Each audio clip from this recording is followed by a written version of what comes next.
Did you know?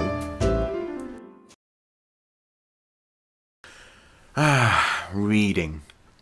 Reading is a skill which many of us take for granted. We learn our ABCs when we are young, and bit by bit we build our lexicon and our vocabulary until we're able to sit down and confidently read a book. There are usually different stages in reading. When we are first learning to read, often we read out loud. When we are more confident, we read alone. Indeed, sometimes we even try and sneak a read under the covers. And finally, advanced reading is usually done in silence, for example, in a library. But possibly this hasn't always been the case. In the 4th century AD, Augustine of Hippo observed something which surprised him.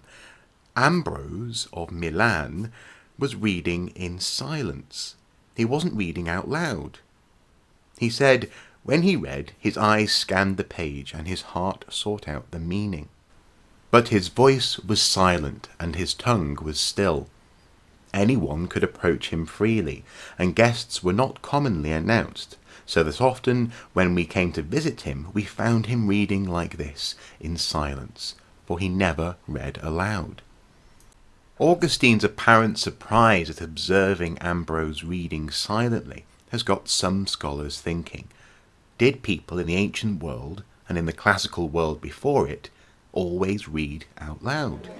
Did the great library of Alexandria, for example, hum with the mumblings of scholars reading aloud? Is it possible it never occurred to people to read the writings of others in their own head? Could it be that all the great thinkers from antiquity read aloud like town criers in the square? If this were true, surely this turns the age-old librarian stereotype on its head. Perhaps we will see anarchy in the libraries of the world. However, as you might expect, things aren't quite that simple. In Hippolytus, a play written by Euripides in the late 5th century BC, the king Theseus finds the corpse of his wife dead with a note attached to her. Silently he reads the note, eventually calling out, "The letter shrieks, it howls, horrors insufferable, a voice from the letter speaks." Here the character of the king read in silence, and yet was able to understand and then convey the meaning of the note that he had just read.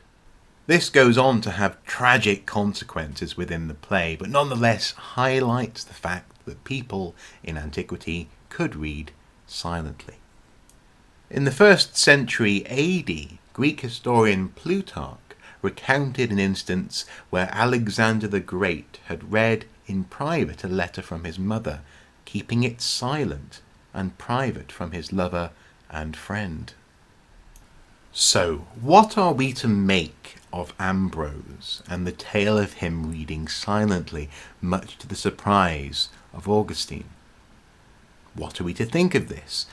Well, perhaps it was just that Augustine had never seen it, not that it had never happened before. For my part, this makes me think of the venerable British Library, and a book which a friend of mine once told me about. Apparently, there is a book out there called Honking Horns in Libraries, with a horn attached to it. Rest assured, if I ever find that book in the British Library, I will certainly not be reading silently.